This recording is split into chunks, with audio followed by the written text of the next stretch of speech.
How's it going, everybody? We'll be doing something different this video. There is a lot of, useless information in games, and For Honor is no exception. Things you can't put in a tips video as it would barely qualify as useful, so let me present to you this then. Things you probably didn't know about For Honor, but in the end, it doesn't really matter. There are many interesting little tidbits, some character specific, some universal, that are cool to know, but ultimately, knowing them won't really make you a better player per se. And I can guarantee you that even the most veteran of viewers here probably don't know every single one in this video. Well, I hope so at least. Let's get straight to it then.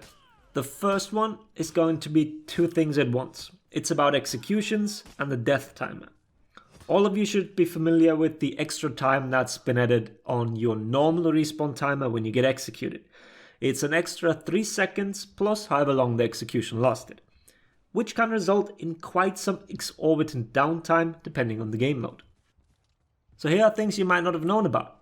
Even if an execution is interrupted, you still have the extended death timer. In Dominion, that would be a full 15 seconds.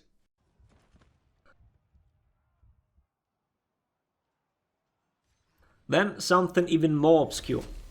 It has to do with the ragdoll model. Some executions pretty much catapult your body away. There is a lot of movement in some.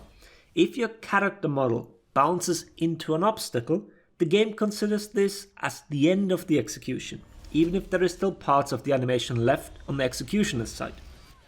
You do not have to wait until the end in that case. It's almost like an interrupt. So in some cases, the executioner is stuck longer than the guy being executed. Well, not longer, but the advantage of these long executions is somewhat mitigated like that. So the request for ledging executions has a bit of a downside as well.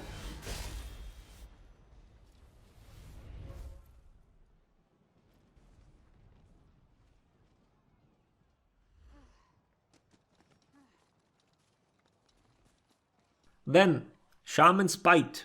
You all know it clears bleed. What about fire then? Yeah, Shaman is a fire eater too. Quite the extensive palette on that young girl. It is actually quite surprising as fire won't trigger the bite, so we know fire and bleed are coded separately. But it seems like the game just has one cleanse, so no way to leave the fire on the victim and just remove the bleed. Once again, it's not a big deal as it happens very rarely, but you might actually be healing the opponent for more damage than you're doing. So think twice before going for that neck.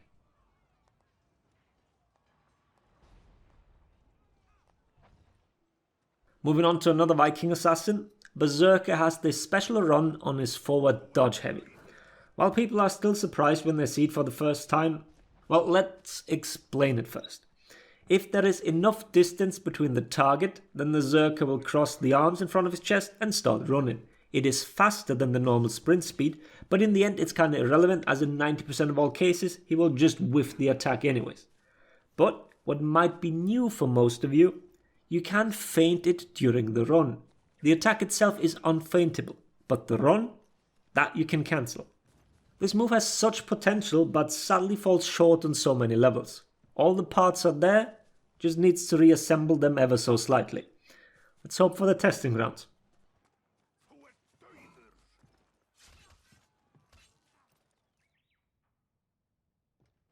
Then one more assassin, Nusha. I don't have to tell you that her deflect is blockable. But what about parryable? Yes, the low recovery zone allows you to actually parry the riposte. So it's not just the Black Prior thing that can mess with deflects, but quite a few more can do this to Nusha. Lawbringer's zone has such low recovery that he can do this without even an impaired window. My notes say that Warlord can do it too, but these notes are from last year or so. He might have had lower zone recovery back then, I wasn't able to recreate it. Same with Warden, the fact that he can chain out of the zone won't let him parry. I'm pretty sure it just queues a chain heavy instead of a parry. But the recovery should be low enough. But that's not it. Tiandi and Shaolin can both crush and counter the deflect. Shaolin obviously needs to go into cheese dance, and Tiandi can only do this on opener attacks because those he can recovery cancel with a dodge. Then Jun-Hoo can do a pseudo deflect after his zone and side heavies. His recovery cancel windows are all over the place. We can retest during the testing rounds.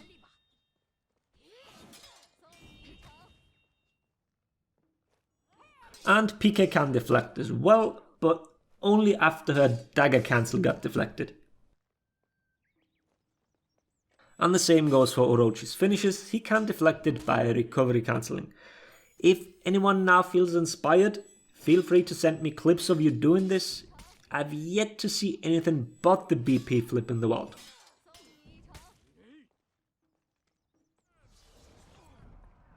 Okay, next. The following two could be in a tips video as well, but as it's about breach, we filed them under useless information. I'm kidding. Or am I?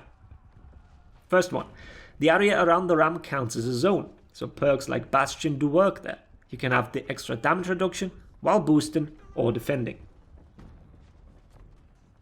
In general, breach healing areas also count as zones, so you can make use of more perks and even feats.